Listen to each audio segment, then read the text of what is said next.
నమస్తే, welcome to our channel. నేను ప్రియాంకరావు. తెలంగాణలో మున్సిపల్ కార్పొరేషన్ ఎలక్షన్స్ జరిగాయి.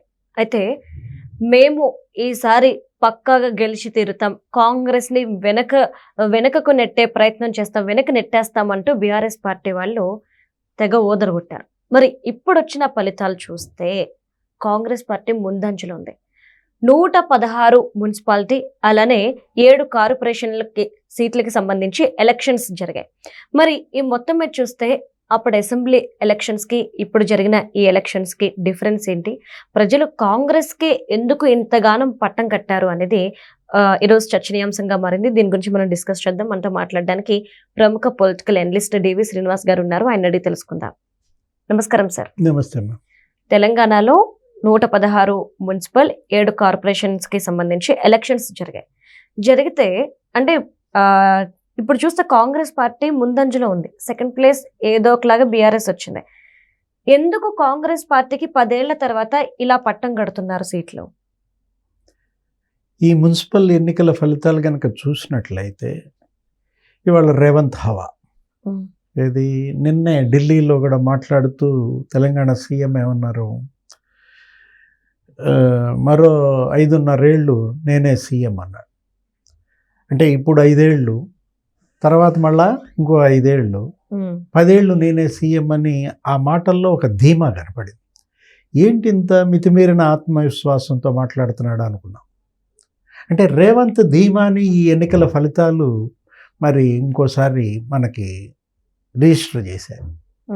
అంటే ఒకటి, ఆ జిల్లాల్లో ఈ మున్సిపల్ ఎన్నికల రిజల్ట్స్ని విశ్లేషిస్తే ఇది ఒక టీమ్ సక్సెస్గా చూడాలి. జనరల్గా కాంగ్రెస్ పార్టీలో ఐకమత్యం తక్కువ. ఏంటి, ఒకళ్ళ మీద ఒకళ్ళు ఇది పడుతూ ఉంటారు, ఒకళ్ళు పైకి ఎక్కితే నలుగురు కిందకి కింద పడేస్తారు. అట్లాంటిది గతానికి భిన్నంగా కాంగ్రెస్లో అటు నల్గొండ మనం చూసాం, ఇటు ఖమ్మం, వరంగల్ మొత్తం అంతా మరి వాళ్ళు స్వీప్ చేస్తున్నారంటే అంటే బీఆర్ఎస్ ఎక్కడో ఆ ప్రాబల్యం ఉన్నటువంటి కొన్ని ప్యాకెట్స్లో తప్ప ఎక్కడా దాని ఉనికి కనపడలేదు. అంటే 3/2 మెజారిటీ ఇవాళ కాంగ్రెస్. అంటే ఇప్పటికి వచ్చినటువంటి ఫలితాలు మనం చూస్తే 900 స్థానాల్లో మరి కాంగ్రెస్ గెలిచింది. ఒక 400 స్థానాల్లో ఏమో బీఆర్ఎస్, ఒక 130 స్థానాల్లో బీజేపీ థర్డ్ ప్లేస్లో. అంటే గత అసెంబ్లీ ఎన్నికల ఫలితాలకి ఈ ఫలితాలకి బేరీజు వేసుకుంటే బీఆర్ఎస్ ఏమీ ఇంప్రూవ్ కాకపోగా ఇంకా బలహీనపడింది. ఏది గతంలో మనం చూసాం, హైదరాబాద్ ఈ అర్బన్ ఏరియాలో దగ్గర వాళ్ళ సీట్లు ఎక్కువ వచ్చాయి. మొత్తం వచ్చినటువంటి 39 సీట్లలో ఇక్కడే నీకు 20 పైగా సీట్లు వచ్చాయి. రూరల్లో బాగా వీక్గా ఉన్నటువంటి దీంట్లో మనం ఇప్పుడు ఈ హైదరాబాద్ కాకుండా మిగతా ప్రాంతాన్ని కనుక తీసుకుంటే ఇవాళ ఆ పార్టీపై పడ్డ అవినీతి ముద్ర ప్రస్ఫుటంగా ప్రజల్లోకి వెళ్ళింది. ప్రజలు బలంగా నమ్మారు. ఏది, కేసీఆర్ ఫ్యామిలీ ఇవాళ అదొక మరి అవినీతి కుటుంబం అన్నది. గతంలో భాజపా ఏదైతే విమర్శలు చేసిందో, భ్రష్టాచార రాష్ట్ర సమితి అదొక పరివార పార్టీ అని ప్రజల్లో ఇవాళ ఆ భావన స్పష్టంగా మరి ఆ పార్టీ పట్ల వ్యతిరేకత అనాలా, ఏహ్యత అనాలా. ఎందుకంటే మరి హరీష్ రావు, మరి కేటీఆర్ మరి వాళ్ళు బాగా ప్రచారం చేశారు, ప్రజల్లోకి బలంగా తీసుకెళ్లారు. అసలు బీఆర్ఎస్ మరి ధీటుగా పోటీ ఇస్తుందని వాళ్ళు చెప్పినటువంటిది ఏది ఇక్కడ ఆచరణలో కనపడదు. డీలా పడిపోయారు బీఆర్ఎస్ కార్యకర్తలు.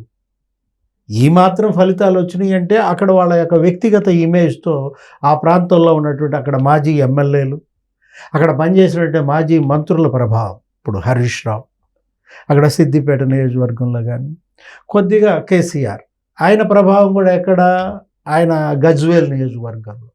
కామారెడ్డిలో అసలు ఏం లేదు, అసలు కామారెడ్డిలో ఆయన ఓడిపోయాడు. అంటే ఇప్పుడు జాతిపిత కాదు అతను ఒక ట్యాపింగ్ పిత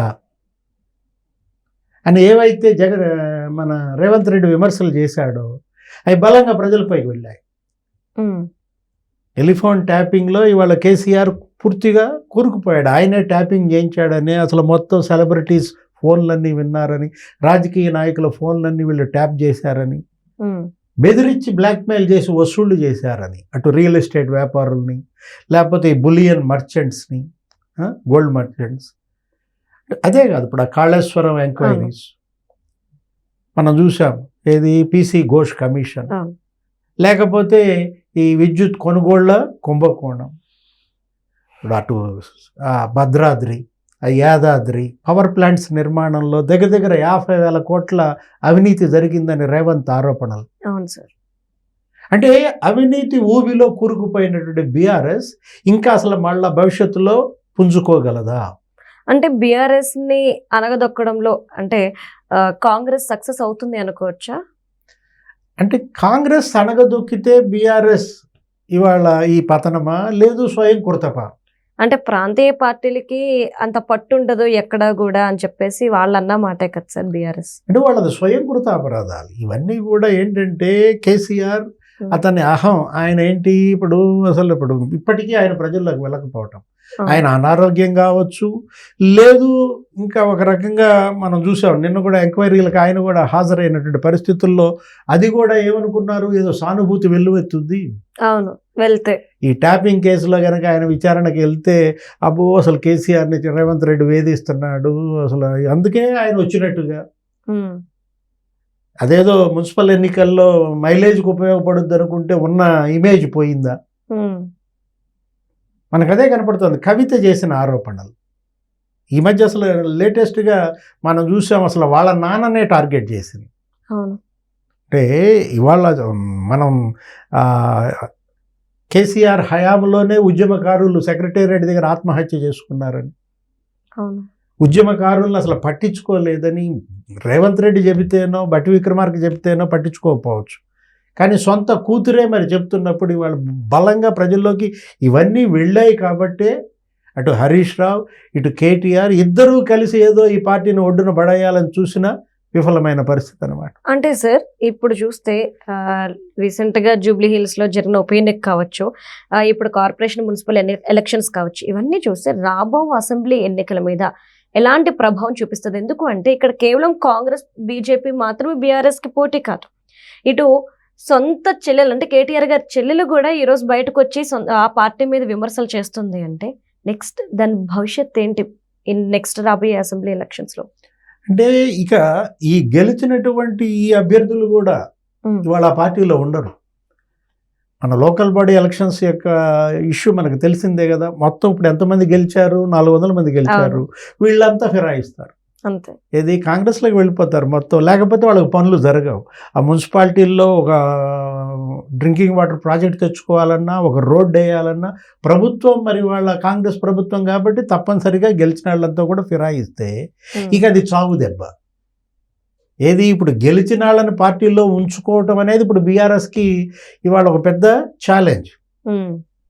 అంటే రాబోయే ఎన్నికల్లో ఈ మాత్రం పోటీ కూడా ఇవ్వగలరా బీఆర్ఎస్? అయిపోయింది ఇంకా బీఆర్ఎస్ ఖేల్ ఖతం, దుకాణం బంద్ అనమాట. ఎందుకంటే అటు జగన్మోహన్ రెడ్డి, ఇక్కడ కేసీఆర్ రాష్ట్ర పీనుగా ఎప్పుడు ఒకటే లేవదంట, జంట పీనుగలు లేవాల్సింది. ఎందుకంటే జగన్మోహన్ రెడ్డితో వీళ్ళ యొక్క ఈ ములాఖత్ వీళ్ళ పాలిట ఒక శని అనాలా, ఒక శాపం అనాలా? ఎందుకోసం వీళ్ళు జగన్మోహన్ రెడ్డితో అంటగాగుతున్నారు? అదే మనం చూసినట్లయితే ఇప్పుడు ఆ రెడ్డి ఓటింగ్ ఉంది, జగన్మోహన్ రెడ్డికి పడే ఓటింగ్ ఇవాళ రేవంత్ రెడ్డికి గుత్తగా పడుతున్నాయి. కాంగ్రెస్ పార్టీని దాటి జగన్ ఓటింగ్ నీకేం పడదు కదా. అంటే ఉన్న ఓట్లు కూడా వీళ్ళకి పోయాయి. ఏది తెలుగుదేశం నుంచి ఏ ఓట్లు అయితే కేసీఆర్ తెచ్చుకోగలిగాడో మొత్తం తెలుగుదేశం పార్టీని అంతటిని తన పార్టీలోకి ఫిరాయింపజేసుకుని ఆ రోజు ఏది తలసాని శ్రీనివాస్ యాదవ్ మొత్తం అందరినీ లాగేసుకున్నటువంటి పరిస్థితుల్లో ఇవాళ వచ్చిన ఓటు వచ్చినట్టుగా పోయిందా మళ్ళా వెనక్కి? ఎందుకంటే చంద్రబాబుపై వీళ్ళు కత్తిగట్టిన విధానం, తెలుగుదేశం పార్టీపై వీళ్ళు వ్యక్తిగతంగా పెంచుకున్నటువంటి కక్ష, టోటల్గా ఇక్కడ ఉన్నటువంటి టీడీపీ సానుభూతి పరులు కూడా తెలంగాణ వ్యాప్తంగా నీకు ఇవాళ కాంగ్రెస్కి ఆ ఓట్ బ్యాంక్ షిఫ్ట్ అయిన దీంట్లో ఉన్నది పోయే, ఉంచుకున్నది పోయే. ఏది వాళ్ళకు ఉన్న బలం పోయింది. నెక్స్ట్ ఆ జగన్మోహన్ రెడ్డి వల్ల ఏదో వచ్చుద్ది అనుకుంటే బలం అది కాస్త రాకుండా పోయినటువంటి పరిస్థితుల్లో ఇంకా లేదు. ఏది ఇక బీఆర్ఎస్కి భవిష్యత్ లేదు. Right, thank you so much sir. నమస్తే.